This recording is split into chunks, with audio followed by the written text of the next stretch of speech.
The title of the Gosho is Conversation Between a Sage and an Unenlightened Man Part 1. Let's first listen to the background of this Gosho. This treatise is generally thought to have been written in the second year of Bun'ei, 1265.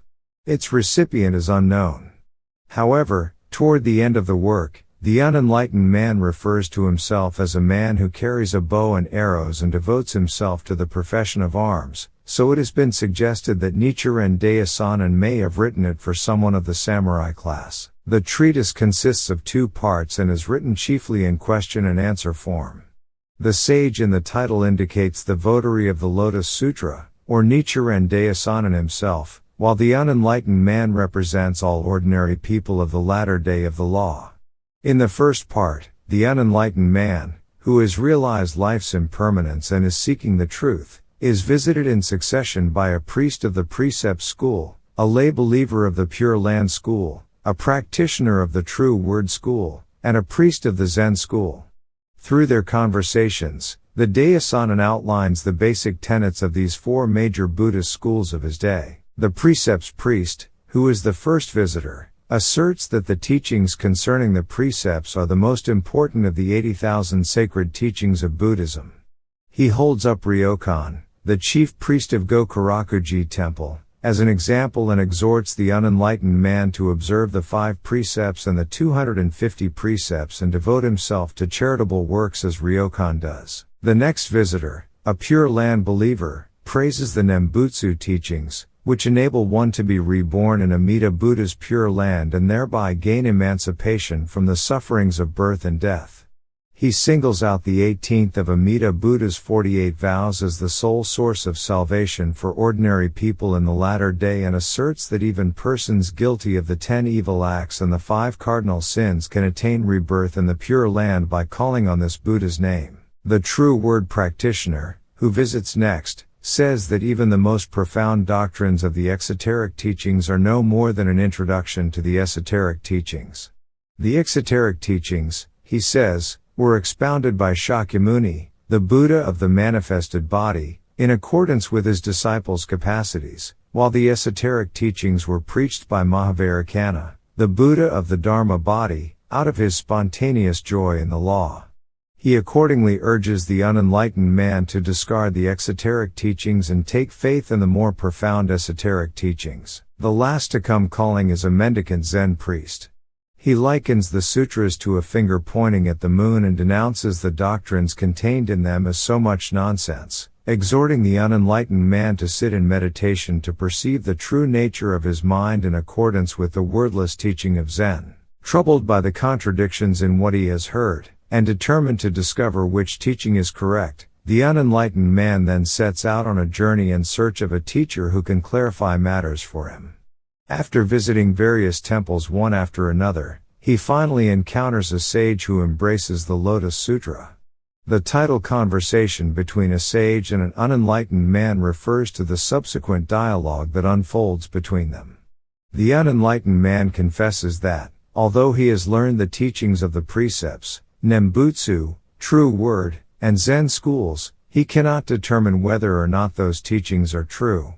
In reply, the sage declares that the doctrines of all 4 schools are the cause for rebirth in the evil paths, because they are based on provisional teachings, while only the true teaching, the Lotus Sutra, enables all people without exception to attain Buddhahood. This comparison of the true and provisional teachings forms the focus of this treatise. The sage refutes the doctrines of those schools that are based on the provisional teachings and cites sutra passages to demonstrate that the supremacy of the Lotus Sutra was set forth by Shakyamuni Buddha himself. His rebuttal of the Nembutsu and True Word doctrines concludes Part 1 of this treatise. Part 2 begins with his refutation of Zen. By this time, the unenlightened man has become convinced of the truth of the Lotus Sutra. But he hesitates to embrace it out of considerations of loyalty and filial piety. He points out that everyone from the ruler on down to the common people has faith in other schools, and his own parents and ancestors embrace the Pure Land teachings. The sage replies that one can best repay one's debts of gratitude to one's parents and sovereign by embracing the correct Buddhist teaching and thus leading them to salvation. Next, One should evaluate the Buddhist teachings on their own merits and not according to the number of their adherents. The sage also explains that there are two ways of Buddhist practice, shoju and shakubuku, depending upon the time. The present period, when distorted teachings flourish, is the time for shakubuku, he says. The unenlightened man now having resolved to embrace the Lotus Sutra, the sage reveals to him that the essence of the sutra lies in the 5 characters of Myoho Renge Kyo that form its title. Myoho Renge Kyo, he explains, is the Buddha nature inherent in all beings. When one chants Nam Myoho Renge Kyo, the Buddha nature inherent in all things will be summoned forth, and one's own Buddha nature will simultaneously emerge. Even without profound understanding of the Buddhist teachings, one can by this practice attain Buddhahood in one's present form. The sage concludes by exhorting the unenlightened man to maintain faith throughout life, without wavering in his resolve. Now listen to the part 1 of this Gosho. Having received life, one cannot escape death.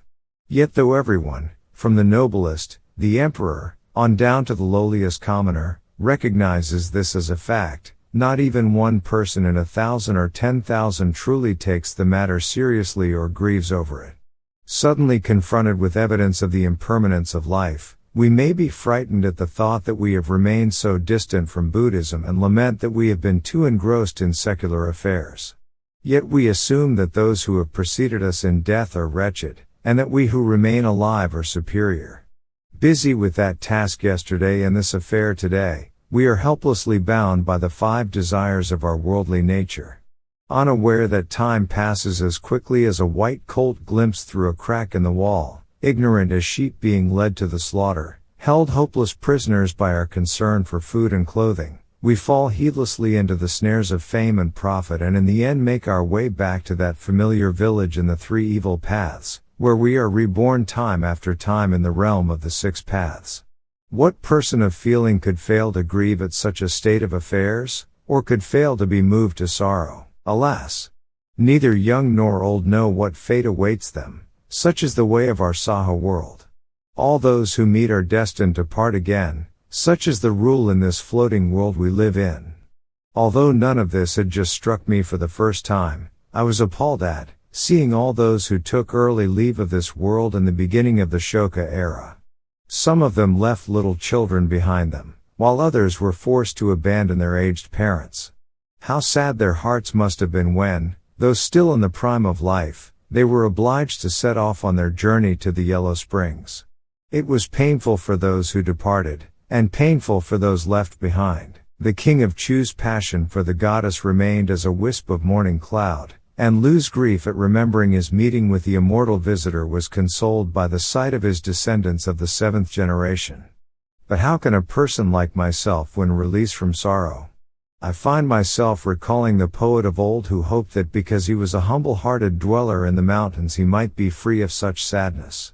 Now, gathering together my thoughts as the men of Naniwa gather seaweed to extract salt, I give them form with my writing brush as a memento for people in later ages. How sad, how lamentable it is. From the beginningless past, we have been drunk on the wine of ignorance, reborn again and again in the 6 paths of existence and the 4 forms of birth. Sometimes we gasp amid the flames of the hell of burning heat or the hell of great burning heat. Sometimes we are frozen in the ice of the hell of the crimson lotus or the hell of the great crimson lotus. Sometimes we must endure the hunger and thirst that torment those in the realm of hungry spirits, for 500 lifetimes not so much as hearing the word food or drink. Sometimes we suffer being wounded and killed in the realm of animals, the wounding and killing that occur when the small are swallowed up by the large, or the short engulfed by the long. Sometimes we face the contention and strife of the realm of asuras. Sometimes we are born as human beings and undergo the 8 sufferings of birth, aging, sickness, death, the pain of parting from loved ones, the pain of encountering those whom we hate, the pain of failing to obtain what we desire, and the pain that arises from the 5 components of body and mind.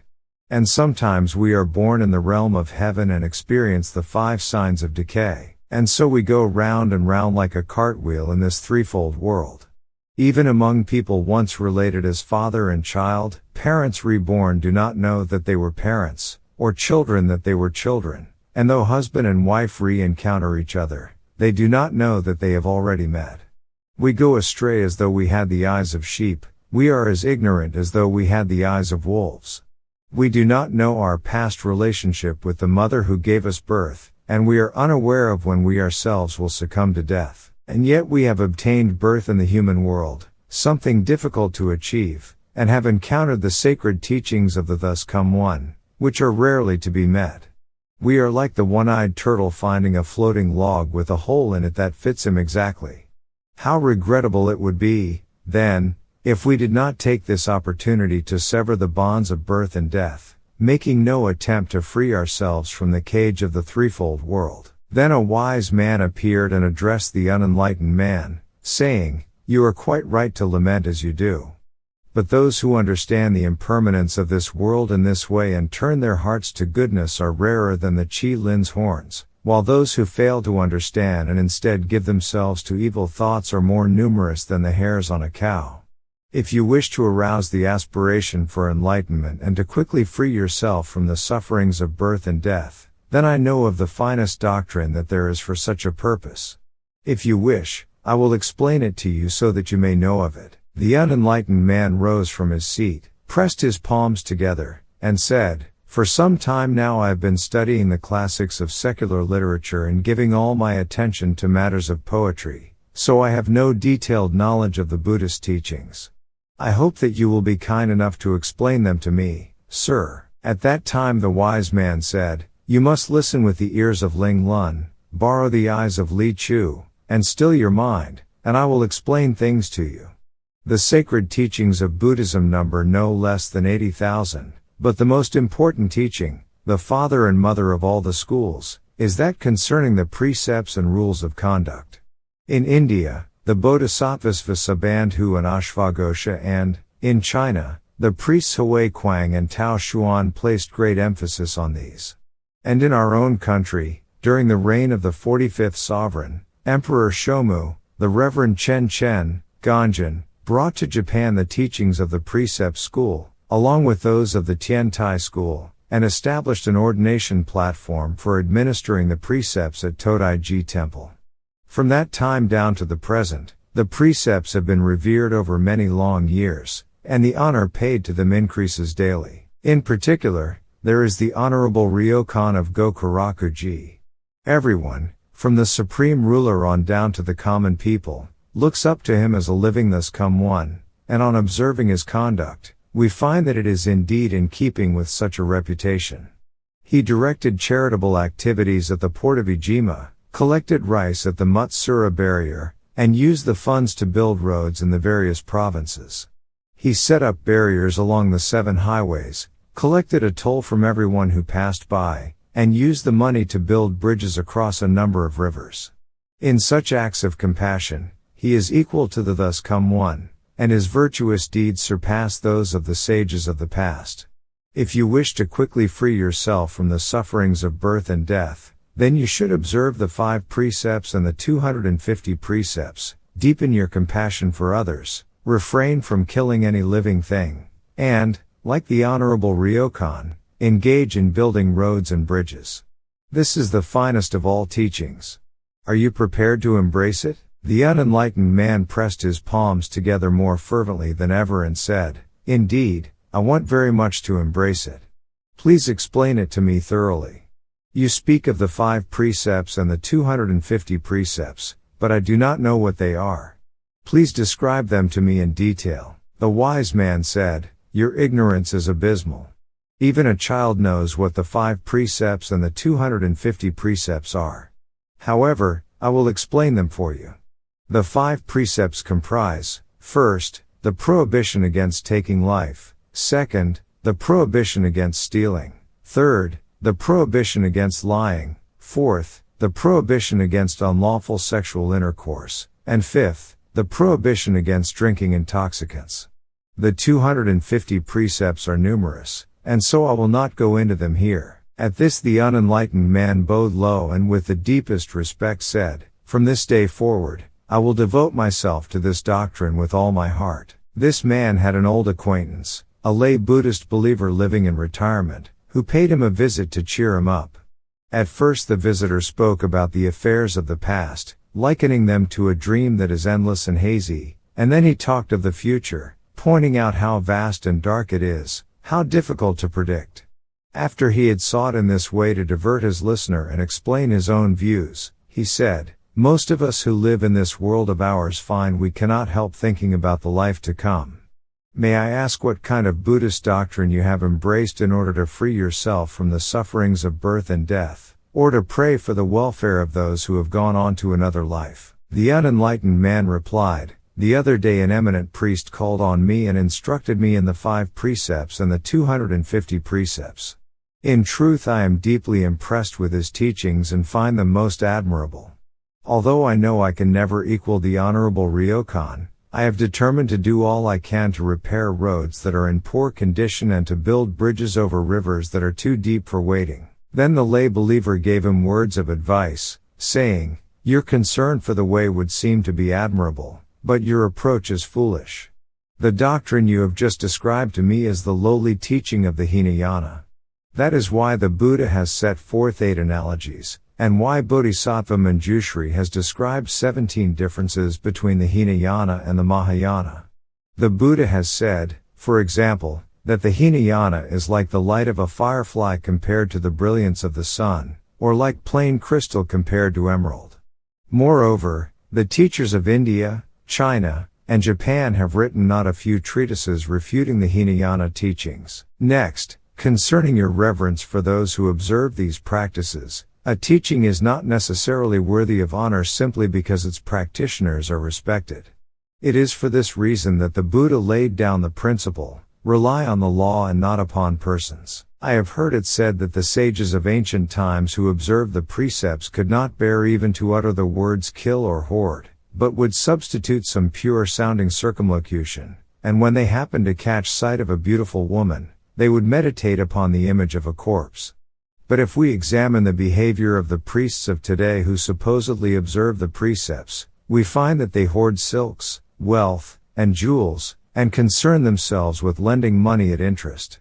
Since their doctrines and their practices differ so greatly, who would think of putting any faith in them? And as for this matter of building roads and constructing bridges, it only causes people trouble. The charitable activities at the port of Ijima and the collecting of rice at the Matsura barrier have brought unhappiness to a great many people, and the setting up of barriers along the 7 highways of the various provinces has imposed a hardship upon travelers. These are things that are happening right in front of your eyes. Can't you see what is going on? The unenlightened man thereupon flushed with anger and said, "You with your little bit of wisdom have no cause to speak ill of that eminent priest and to defame his teachings. Do you do so knowingly, or are you simply a fool? It is a fearful thing you are doing." Then the lay believer laughed and said, "Alas, you are the foolish one. Let me briefly explain to you the biased views of that school. You should understand that, when it comes to the Buddhist teaching, there is the Mahayana division and the Hinayana division, and that in terms of schools there are those based upon the provisional teachings and those based upon the true teaching. Long ago, when the Buddha taught the Hinayana doctrines in Deer Park, he was opening the gate to a phantom city. But later, when the mats were spread for the teaching of the Lotus Sutra on Eagle Peak, then those earlier doctrines ceased to be of any benefit." The unenlightened man looked at the lay believer in perplexity and said, "Both the documentary evidence and the evidence of actual fact indeed support what you have said.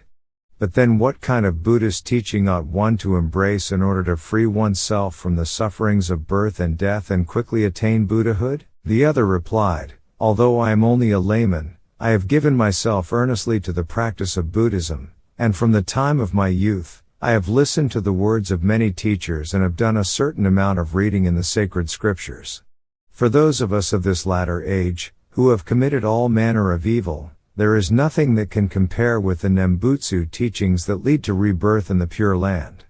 Thus, the supervisor of priest session says, "The teachings and practices that lead to rebirth in the land of perfect bliss are the eyes and feet for those who live in this defiled latter age of ours." The Honorable Hunen collected key passages from the various sutras and spread the doctrine of exclusive devotion to the practice of the Nembutsu. In particular, the original vows of the Buddha Amida surpass the vows of all other Buddhas in their worth and importance. From the first vow, that the three evil paths will not exist in his land, down to the last vow, that bodhisattvas will be enabled to attain the three types of perception, all of Amida's compassionate vows are to be greatly welcomed. But the 18th vow is particularly effective on our behalf. In addition, even those who have committed the 10 evil acts or the 5 cardinal sins are not excluded, nor is any distinction made between those who have recited the Nembutsu only one time and those who have recited it many times. For this reason, everyone from the ruler on down to the common people favors this school far above the other schools. And how many countless people have gained rebirth in the Pure Land as a result of it? The unenlightened man said, truly one should be ashamed of the small and yearn for the great, abandon the shallow and embrace the profound. This is not only a principle of Buddhism but a rule of the secular world as well. Therefore, I would like to shift my allegiance without delay to this school you have described. Please explain its principles to me in greater detail. You say that even those who have committed the 5 cardinal sins or the 10 evil acts are not excluded from the Buddha's compassionate vows. What, may I ask, are the 5 cardinal sins and the 10 evil acts? The wise lay believer replied, the 5 cardinal sins are killing one's father, killing one's mother, killing an arhat, shedding a Buddha's blood, and disrupting the harmony of the Buddhist order. As for the 10 evil acts, there are 3 acts of the body, 4 acts of the mouth, and 3 acts of the mind. The 3 evil acts of the body are killing, stealing, and unlawful sexual intercourse. The 4 evil acts of the mouth are lying, flattery, defaming, and duplicity. The 3 evil acts of the mind are greed, anger, and foolishness. Now I understand them, said the unenlightened man. From this day forward, I will place all my trust in this power of another, of the Buddha Amida, to bring me to rebirth in the Pure Land. At that time there was a practitioner of the esoteric school who was extraordinarily diligent in upholding its teachings. He too came to call on the unenlightened man to console him. At first he spoke only of wild words and ornate phrases, but in the end he discoursed on the differences between the 2 types of Buddhist teachings, those of the exoteric schools and those of the esoteric school.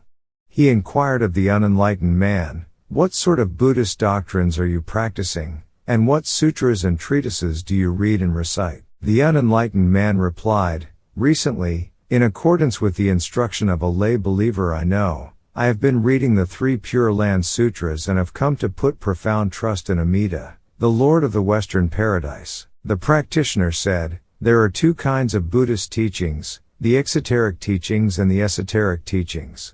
The most profound doctrines of the exoteric teachings cannot compare even to the elementary stages of the esoteric teachings. From what you tell me, it seems that the doctrine you have embraced is the exoteric teaching put forth by Shakyamuni. But the doctrine that I adhere to is the secret teaching of Mahavairakana, the King of Enlightenment. If you are truly fearful of this burning house that is the threefold world we live in and long for the wonderful land of tranquil light, then you should cast aside the exoteric teachings at once and put faith in the esoteric teachings. The unenlightened man, greatly startled, said, I have never heard of this distinction between exoteric and esoteric doctrines. What are the exoteric teachings? What are the esoteric teachings? The practitioner replied, I am a hard-headed and foolish person, and am not learned at all. Nevertheless, I would like to cite 1 or 2 passages and see if I can dispel your ignorance. The exoteric teachings are the doctrines preached in response to the request of Shariputra and the other disciples by the thus come one of the manifested body. But the esoteric teachings are those that Mahavairakana, the thus come one of the Dharma body, preached spontaneously out of his boundless joy in the law, with Vajrasattva as his listener. These teachings constitute the Mahavairakana Sutra and the others of the 3 esoteric sutras. The unenlightened man said, what you say stands to reason. I think I should correct my former error and hasten to embrace these more worthy teachings. There was a mendicant priest who drifted about from province to province like floating grass, who rolled on from district to district like tumbleweed. Before anyone realized it, he appeared on the scene and stood leaning on the pillar of the gate, smiling but saying nothing. The unenlightened man, wondering at this, asked what he wanted. At first the priest made no reply, but after the question was repeated, he said, "The moon is dim and distant, the wind brisk and blustery." His appearance was quite out of the ordinary and his words made no sense, but when the unenlightened man inquired about the ultimate principle behind them, he found that they represented the Zen teachings as they are expounded in the world today. He observed the priest's appearance, listened to his words, and asked what he considered a good cause for entering the Buddha way. The mendicant priest replied, "The teachings of the sutras are a finger pointing at the moon. Their doctrinal nets are so much nonsense that has been captured in words.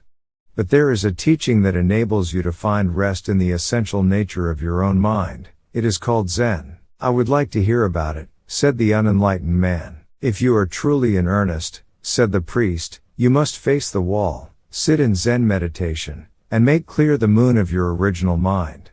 That the Zen lineage of the 28 patriarchs was passed on without break in India, and that the line of transmission was handed down through the 6 patriarchs in China is clear for all to see. It would be pitiful indeed if you should fail to understand what they have taught and remain caught in the nets of doctrine. Since the mind itself is the Buddha, and the Buddha is none other than the mind, what Buddha could there be outside yourself?" When the unenlightened man heard these words, he began to ponder various things and to quietly consider the principles he had heard. He said, "There are a great many different Buddhist doctrines, and it is very difficult to determine which are sound and which are not. It is only natural that Bodhisattva ever wailing should have gone east to inquire about the truth, that the boy good treasures should have sought for it in the south, that Bodhisattva Medicine King burned his arms as an offering, and that the ascetic aspiration for the law stripped off his skin. A good teacher is truly difficult to find. Some say that one should go by the teachings of the sutras, while others say that the truth lies outside the sutras. In pondering the rights and wrongs of these doctrines, one who has not yet fathomed the depths of Buddhism and stands gazing over the waters of the law is in doubt as to how deep they may be. One who assesses a teacher does so with all the anxiety of a person walking on thin ice. That is why the Buddha has left us those golden words, 'Rely on the law and not upon persons,' and why it is said that those who encounter the correct teaching are as few as the grains of earth that can be placed on a fingernail. If there is someone who knows which of the Buddhist teachings are true and which are false, then I must seek him out, make him my teacher, and treat him with appropriate respect. They say that it is as difficult to be born in the realm of human beings as it is to thread a needle by lowering the thread from the heavens, and as rare to see and hear the Buddha's teachings as it is for a one-eyed turtle to encounter a floating log with a hole just the right size to hold him. Having this in mind and believing that one must regard the body as insignificant and the law as supreme, the unenlightened man climbed numerous mountains, impelled by his anxiety, going from one temple to another as his feet would carry him. In time he arrived at a rocky cave with green mountains rising sheer behind it. The wind and the pines played a melody of eternity, happiness, true self, and purity, and the emerald stream that bubbled along in front sent its waves striking against the bank with echoes of the perfection of these 4 virtues. The flowers carpeting the deep valley bloomed with the hue of the true aspect of the middle way, and from the plum blossoms just beginning to open in the broad meadow wafted the fragrance of the 3,000 realms. Truly it was beyond the power of words to describe, beyond the scope of the mind to imagine. One might have thought it the place where the 4 white-haired elders of Mount Shang lived, or the site where some ancient Buddha had walked about after meditation. Auspicious clouds rose up at dawn, a mysterious light appeared in the evening. Ah! The mind cannot grasp it nor words set it forth. The unenlightened man wandered about, pondering what was before him, now pausing in thought, now resuming his steps. Suddenly he came upon a sage. Observing his actions, he saw that the sage was reciting the Lotus Sutra. His voice stirred the seeker deeply. Peering in at the quiet window of the sage's retreat, he found that the sage was resting his elbows on his desk, pondering the sutra's profound meaning. The sage, divining that the unenlightened man was searching for the law, asked in a gentle voice, "Why have you come to this cave among these far-off mountains?" The other replied, "Because I attach little importance to life but great importance to the law." "What practices do you follow?" asked the sage. The unenlightened man answered, "I have lived all my life amid the dust of the secular world and have not yet learned how to free myself from the sufferings of birth and death. As it happened, however, I encountered various good teachers, from whom I learned first the rules of discipline and then the Nembutsu, true word, and Zen teachings. But though I have learned these teachings, I am unable to determine their truth or falsity." The sage said, "When I listen to your words, I find that it is indeed just as you have said. To hold life lightly but value the law is the teaching of the sages of former times, and one that I myself know well. From the realm where there is neither thought nor no thought above the clouds to the very bottom of hell, is there any being who receives life and yet succeeds in escaping death? Thus, even in the unenlightened secular writings we find it said, though you may set out at dawn on the journey of life with pride in the beauty of your rosy cheeks, by evening you will be no more than a pile of white bones rotting on the moor.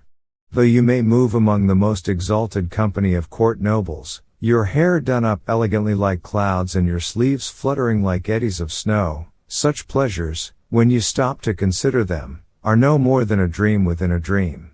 You must come to rest at last under the carpet of weeds at the foot of the hill, and all your jeweled daises and brocade hangings will mean nothing to you on the road to the afterlife. The famed flower-like beauty of Ono no Komachi and Soturi Heim was in time scattered by the winds of impermanence. Fan Kuai and Chang Liang, in spite of their skill in the military arts, in the end suffered beneath the staves of the wardens of hell.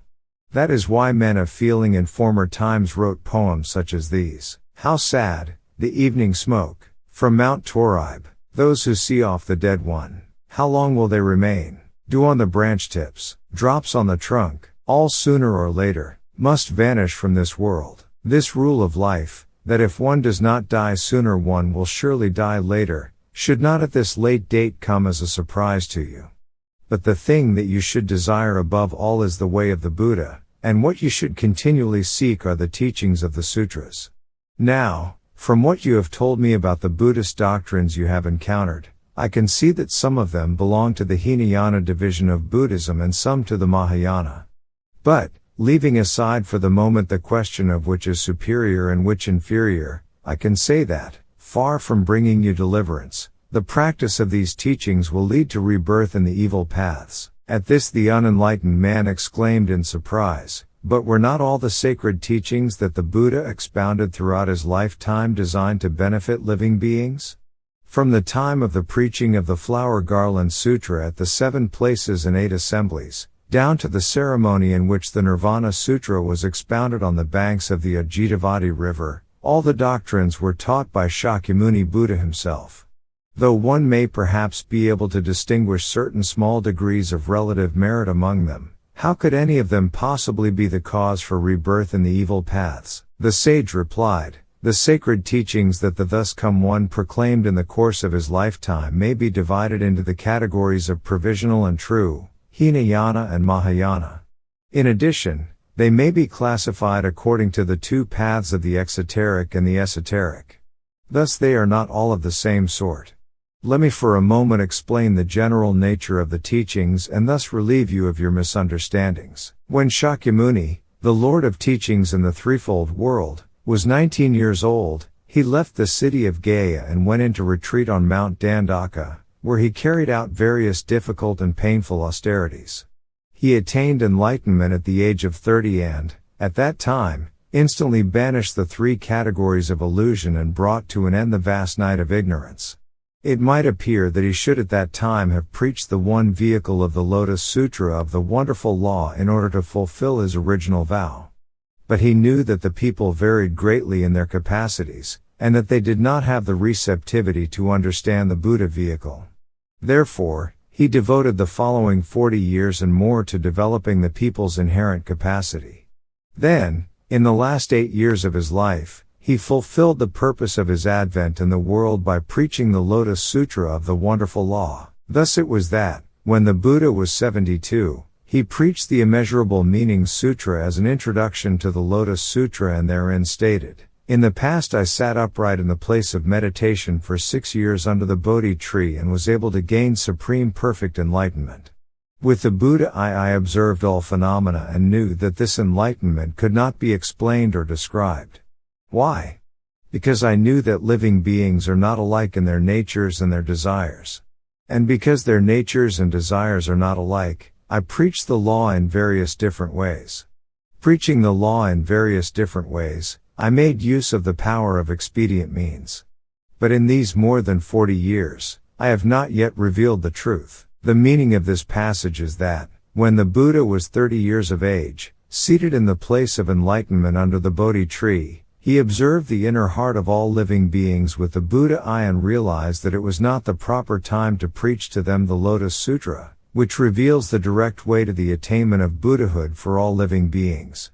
Therefore, as one would wave an empty fist about to humor a little baby, he resorted to various expedient means, and for the following 40 years and more he refrained from revealing the truth.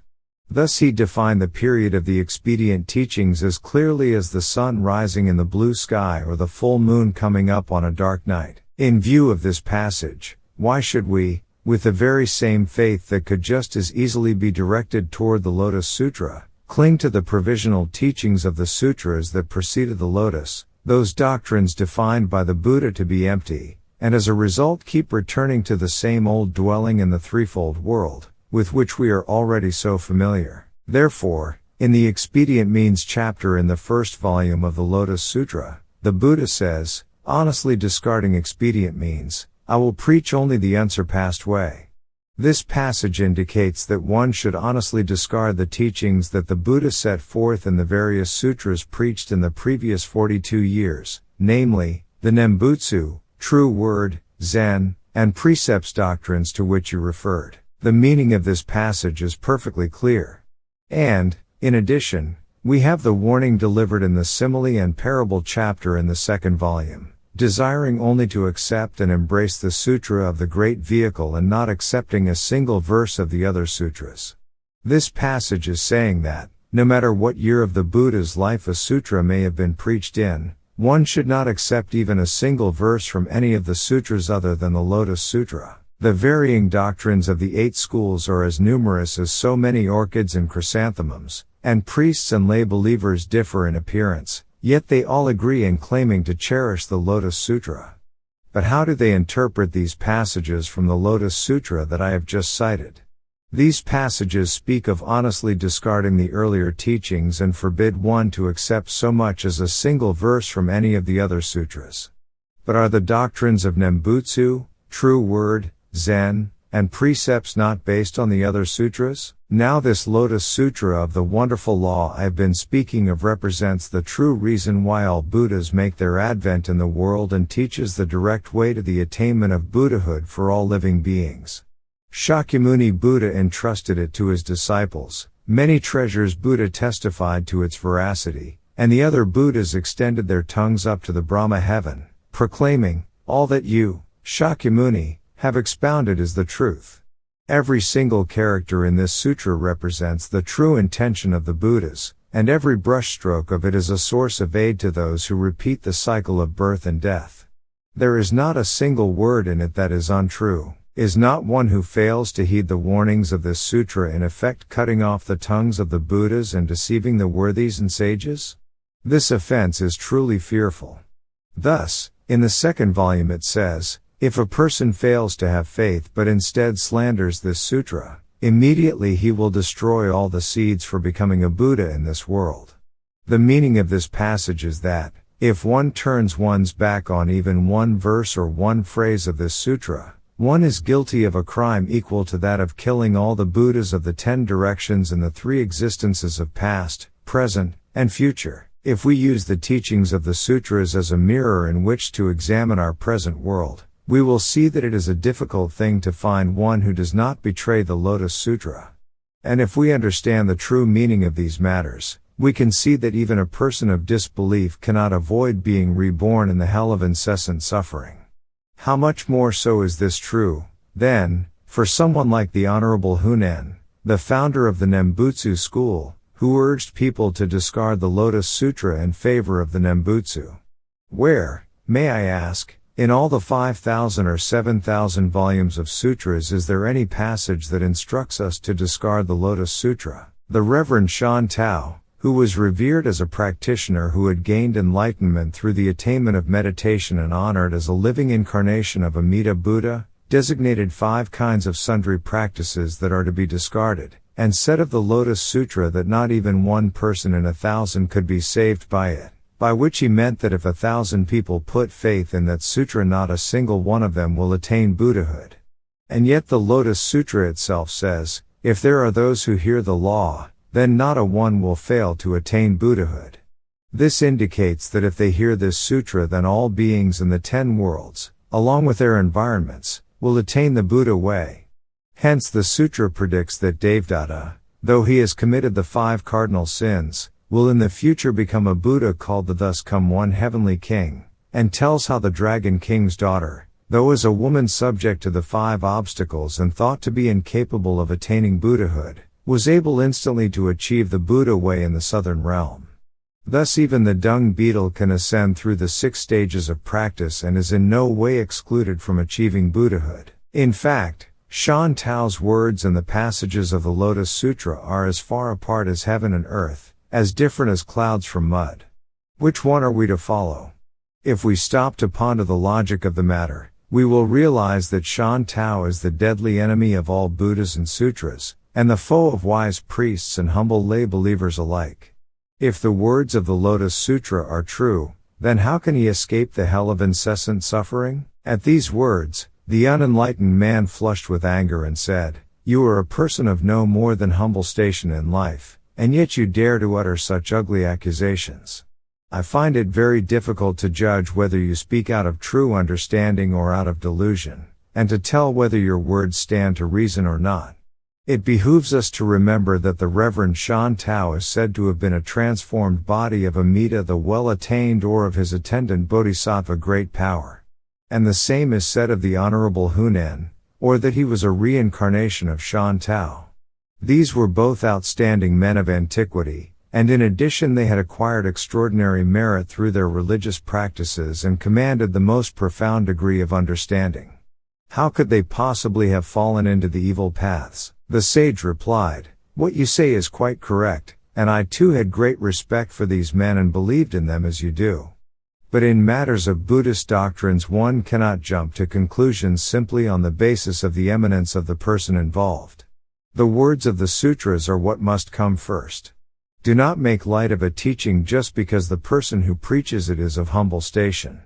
The fox of the kingdom of Bhima who recited the 12-character verse that goes, 'There are those who love life and hate death. There are those who love death and hate life,' was hailed as a teacher by the god Shakra, and the demon who recited the 16-character verse that begins, 'All is changeable, nothing is constant,' was treated with great honor by the boy Snow Mountains.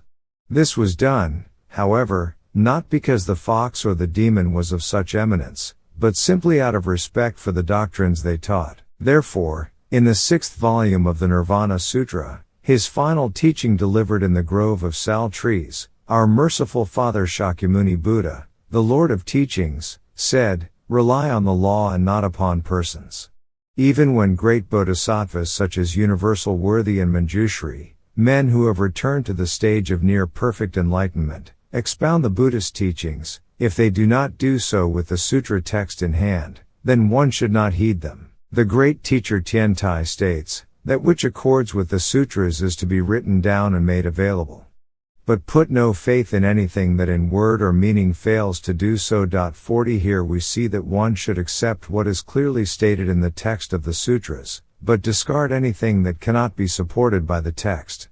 The great teacher Dengyo says, "Depend upon the preachings of the Buddha, and do not put faith in traditions handed down orally," which expresses the same idea as the passage from Tiantai's commentary.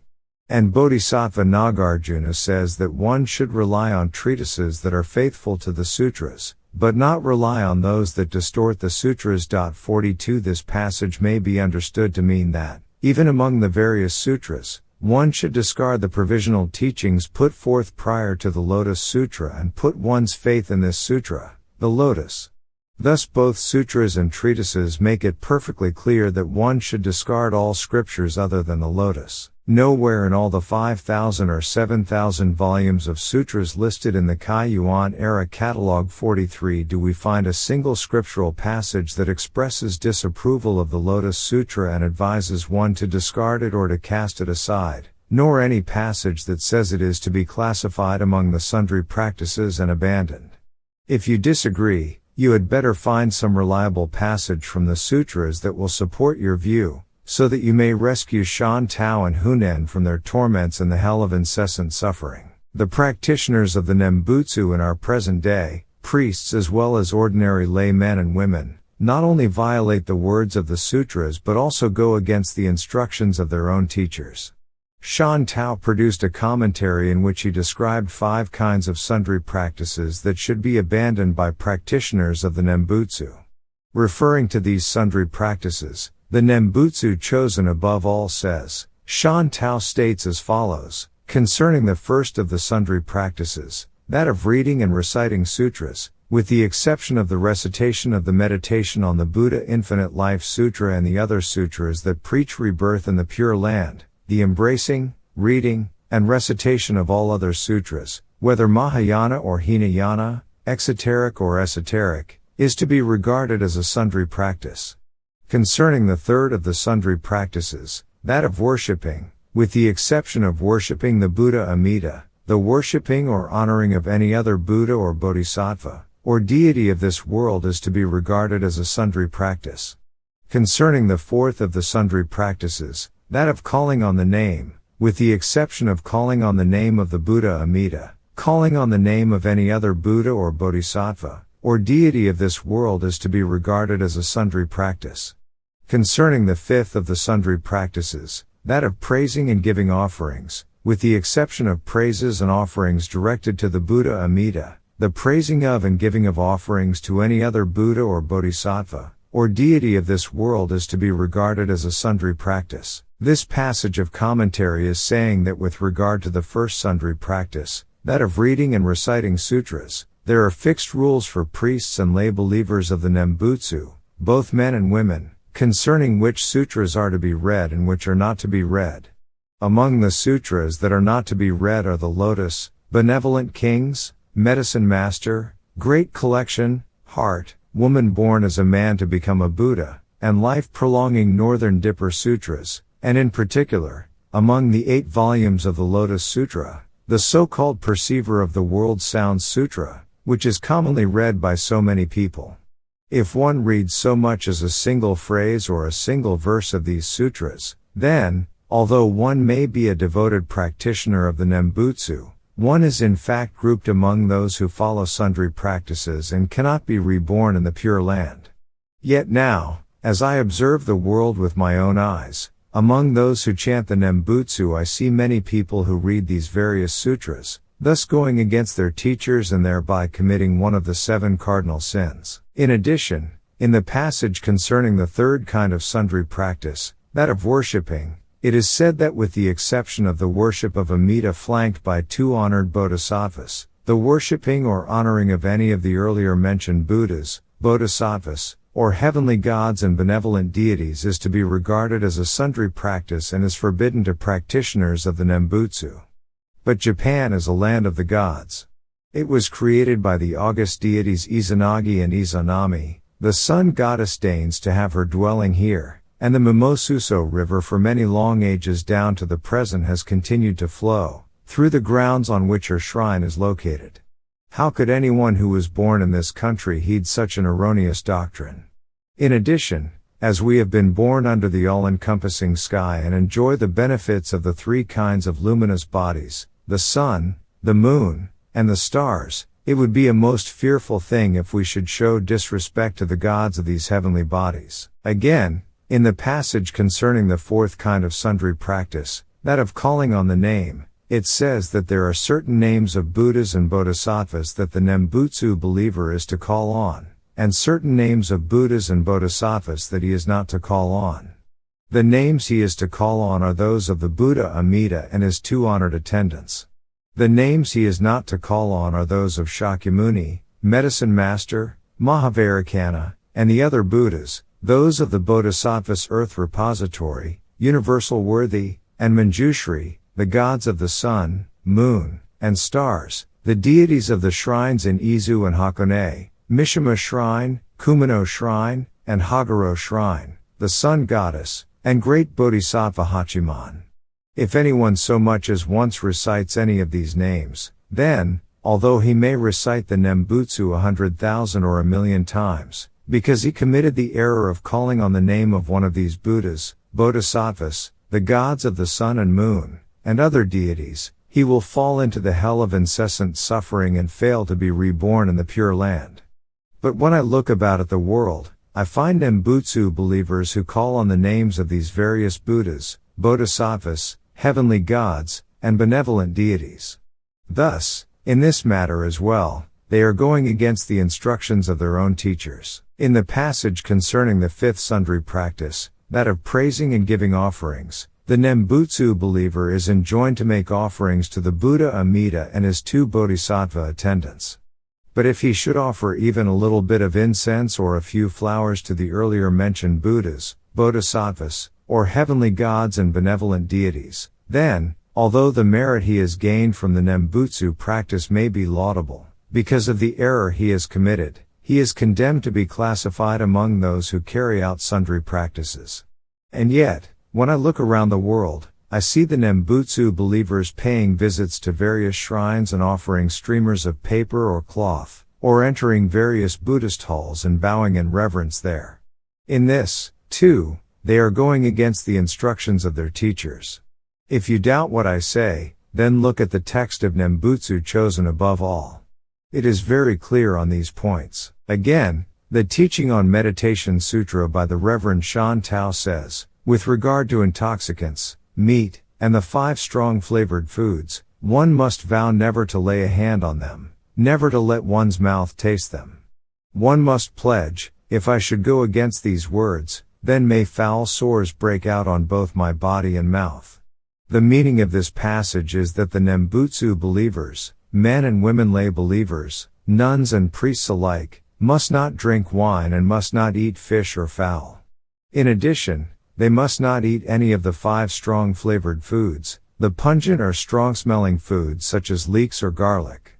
If any Nembutsu believers fail to abide by this rule, then in their present life they will find foul sores breaking out on their bodies, and in the next life they will fall into the hell of incessant suffering.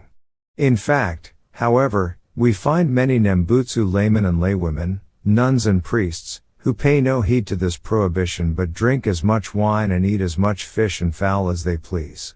They are in effect swallowing knives with which to wound themselves, are they not? Thereupon the unenlightened man said, in truth, as I listen to your description of the doctrine, I can see that, even if the Nembutsu teaching could in fact lead one to rebirth in the Pure Land, its observances and practices are very difficult to carry out. And of course, since the sutras and treatises upon which it is based all belong to the category of provisional expositions, it is perfectly clear that it can never lead to rebirth in the Pure Land. But surely there is no reason to repudiate the true word teachings. The Mahavairakana Sutra constitutes the secret teaching of Mahavairakana, the king of enlightenment. It has been handed down in an unbroken line of transmission from the thus come one Mahavairakana to Shan Wu Wei and Pu Kung. And in Japan the great teacher Kobo spread the teachings concerning the mandalas of the diamond realm and the womb realm. These are secret and arcane teachings that concern the 37 honored ones. Therefore, the most profound doctrines of the exoteric teachings cannot compare even to the elementary stages of the esoteric teachings. Hence the great teacher Chiz of Goto in Temple stated in his commentary, even the Lotus Sutra cannot compare to the Mahavairakana Sutra, much less the other doctrines. Now what is your view on this matter? The sage replied, At first I too placed my trust in the thus come one Mahavairakana and desired to carry out the teachings of the true word school. But when I investigated the basic doctrines of the school, I found that they are founded on views that in fact are a slander of the correct teaching. The great teacher Kobo of Mount Koya, of whom you have spoken, was a teacher who lived in the time of Emperor Saga. He received a mandate from the emperor directing him to determine and explain the relative profundity of the various Buddhist teachings. In response, he produced a work in 10 volumes entitled The Treatise on the 10 Stages of the Mind. Because this work is so broad and comprehensive, he made a condensation of it in 3 volumes, which bears the title The Precious Key to the Secret Treasury.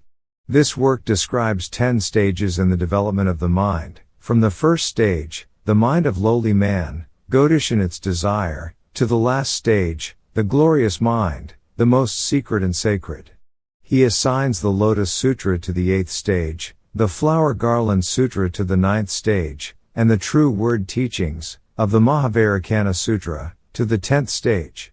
Thus he ranks the Lotus Sutra as inferior even to the Flower Garland Sutra, and as 2 stages below the Mahavairakana Sutra. In this work, he writes, each vehicle that is put forward is claimed to be the vehicle of Buddhahood, but when examined from a later stage, they are all seen to be mere childish theory. He also characterizes the Lotus Sutra as a work of wild words and ornate phrases, and disparages Shakyamuni Buddha as being lost in the region of darkness. As a result, Kobo's disciple in a later age, Shogaku Bo, the founder of Dembo in Temple, was led to write that the Lotus Sutra is not fit even to be a sandal tender for the Mahavairakana Sutra, and that Shakyamuni Buddha is not worthy even to serve as an ox driver for the thus come one Mahavairakana. Still your thoughts and listen to what I say. In all the 5,000 or 7,000 volumes of sutras that the Buddha preached during his lifetime, or the 3,000 or more volumes of the Confucian and Taoist scriptures, is there anywhere a passage clearly stating that the Lotus Sutra is a doctrine of childish theory, or that it ranks 2 stages below the Mahavairakana Sutra, being inferior to the Flower Garland Sutra as well, or that Shakyamuni Buddha is lost in the region of darkness and is not worthy even to serve as an ox driver to the thus come one Mahavairakana?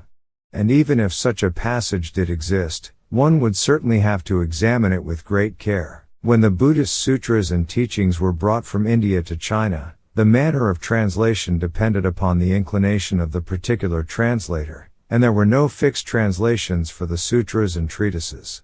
Hence the Tripitaka master Kumarajiva of the later Qin dynasty always used to say, when I examine the Buddhist teachings as they exist in China, I find that in many cases they differ from the Sanskrit originals.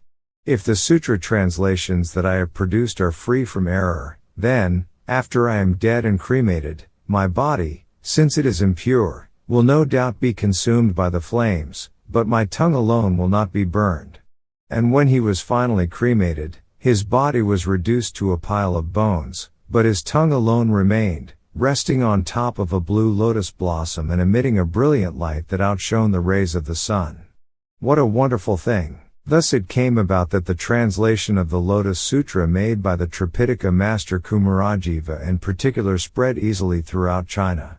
And that is why, when the great teacher Kampan, Dengyo, of Enryaku-ji attacked the teachings of the other schools, he refuted them by saying, we have proof in the fact that the tongue of the Tripitaka master Kumarajiva, the translator of the Lotus Sutra, was not consumed by the flames. The sutras that you rely upon are all in error. Again, in the Nirvana Sutra the Buddha says that, when his teachings are transmitted to other countries, many errors are bound to be introduced into them. Even if among sutra passages we were to find the Lotus Sutra characterized as useless, or Shakyamuni Buddha described as a Buddha lost in the region of darkness, we should inquire very carefully to see whether the text that makes such statements belongs to the provisional teachings or the true teaching, to the Mahayana or the Hinayana, whether it was preached in the earlier or the later part of the Buddha's life, and who the translator was. It is said that Lao Tzu and Confucius thought 9 times before uttering a single word, or 3 times before uttering a single word.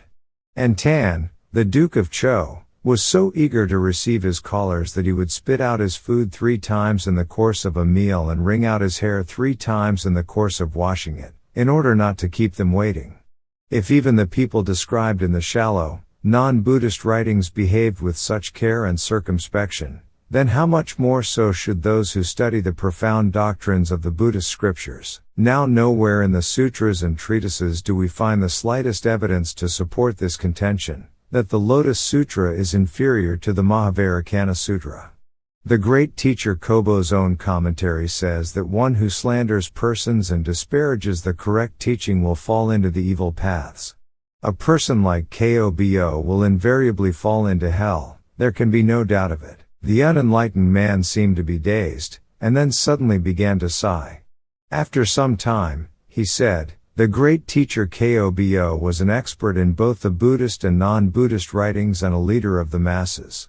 In virtuous practices he excelled the others of his time, and his reputation was known everywhere. It is said that when he was in China he hurled a 3-pronged diamond pounder all the way across the more than 80,000 ri of the ocean until it reached Japan, and that when he expounded the meaning of the Heart Sutra so many sufferers from the plague recovered their health that they filled the streets. Thus he was surely no ordinary person, but a manifestation of a great sage in temporal form. We can hardly fail to hold him in esteem and put faith in his teachings. The sage replied, I at first thought the same way. But after I entered the path of the Buddha's teachings and began to distinguish what accords with its principles from what does not, I realized that the ability to perform miraculous acts at will does not necessarily constitute a basis for determining the truth or falsity of Buddhist teachings. That is why the Buddha laid down the rule that we should rely on the law and not upon persons, which I mentioned earlier. The ascetic Agastya poured the Ganges river into one ear and kept it there for 12 years. The ascetic Jinu drank the great ocean dry in a single day. Chang Chie exhaled fog, and Luan Pa exhaled clouds. But this does not mean that they knew what is correct and what is not in the Buddhist teachings, or that they understood the principle of cause and effect. In China, when the Dharma teacher Fa Yun lectured on the Lotus Sutra, in no time at all flowers came raining down from the heavens. But the great teacher Miao Lo said, though he could bring about a response in this way, his understanding still did not accord with the truth of the Lotus Sutra. Thus Miao Lo accused him of having failed to understand the truth of Buddhism. The Lotus Sutra rejects the 3 categories of preaching that done by the Buddha in the past, the present, and the future. It refutes the sutras preached before it, saying that in them the Buddha had not yet revealed the truth. It attacks the sutras of the same period by declaring itself superior to those now being preached, and repudiates the sutras expounded later by stating that it excels all those to be preached. In fact, the Lotus Sutra is first among all sutras preached in the 3 periods of past, present, and future. In the 4th volume of the Lotus Sutra, we read, Medicine King, now I say to you, I have preached various sutras, and among those sutras the lotus is the foremost. This passage means that at the gathering on Eagle Peak the Buddha addressed Bodhisattva Medicine King and told him that, beginning with the Flower Garland Sutra and ending with the Nirvana Sutra, there were countless sutras numbering as many as the sands of the Ganges, but that among all these the Lotus Sutra that he was then preaching held first place. But evidently the great teacher Kobo took the word first to mean third. In the same volume of the Lotus Sutra, the Buddha says, for the sake of the Buddha way in immeasurable numbers of lands from the beginning until now I have widely preached many sutras, and among them this sutra is foremost. This passage means that Shakyamuni Buddha has appeared in countless lands, taking different names, and assuming varying lifespans. And it establishes that, among all the sutras he has preached in the various forms in which he manifested himself, the Lotus Sutra holds first place. In the 5th volume of the Lotus Sutra, it is stated that it holds the highest place, making clear that this sutra stands above the Mahavajrayana, Diamond Crown, and all the other countless sutras. But evidently the great teacher Kobo read this as it holds the lowest place. Thus Shakyamuni and Kobo, the Lotus Sutra and precious key to the secret treasury, are in fact completely at odds with each other. Do you intend to reject Shakyamuni and follow Kobo? Or will you reject Kobo and follow Shakyamuni? Will you go against the text of the sutra and accept the words of an ordinary teacher? Or will you reject the words of an ordinary teacher and honor the golden words of the Buddha? Think carefully before you decide what to accept and what to reject. Furthermore, in the Medicine King chapter in Volume 7, 10 similes are offered in praise of the teachings of the Lotus Sutra. The first simile concerns water, and in its streams and rivers are likened to the other various sutras and the great ocean to the Lotus Sutra. Thus, if anyone should assert that the Mahavajrayana Sutra is superior and the Lotus Sutra inferior, he is in effect saying that the great ocean holds less water than does a little stream.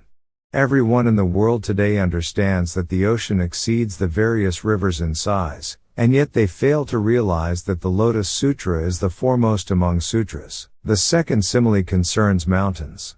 Ordinary mountains are likened to the other sutras and Mount Sumeru to the Lotus Sutra. Mount Sumeru measures 168,000 yojanas from top to bottom. What other mountain could compare with it? To say that the Mahavajrayana Sutra is superior to the Lotus Sutra is like saying that Mount Fuji is bigger than Mount Sumeru. The third simile deals with the moon and stars. The other sutras are likened to the stars, and the Lotus Sutra is likened to the moon. Comparing the moon and the stars, can anyone be in doubt as to which is superior? Later on in the series of similes, we read, "This sutra likewise is foremost among all the sutra teachings preached by all the thus come ones, preached by all the bodhisattvas, or preached by all the voice hearers." This passage tells us that the Lotus Sutra not only is the foremost among all the doctrines preached by Shakyamuni Buddha in the course of his lifetime, but also holds first place among all the teachings and sutras preached by Buddhas such as Mahavajrayana, Medicine Master, or Amida, and by bodhisattvas such as Universal Worthy or Manjushri. Therefore, if anyone should assert that there exists a sutra superior to the Lotus, you must understand that he is expounding the views of the followers of non-Buddhist teachings or of the heavenly devil. Moreover, as to the identity of the thus come one Mahavajrayana, when Shakyamuni Buddha, the Lord of Teachings, who had been enlightened from remote ages past, for 42 years dimmed his light and mingled with the dust of the world, adapting himself to the capacities of the people of the time, he, a thus come one who unites the three bodies in one, temporarily assumed the form of Vairocana.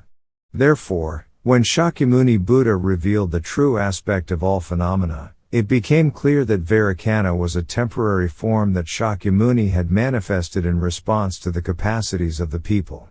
For this reason, the Universal Worthy Sutra says that Shakyamuni Buddha is given the name Vairocana pervading everywhere, and that the place where that Buddha lives is called eternally tranquil light. Now the Lotus Sutra expounds the doctrines of the mutual possession of the 10 worlds, a single moment of life comprising the 3,000 realms, the unification of the three truths, and the inseparability of the 4 kinds of lands.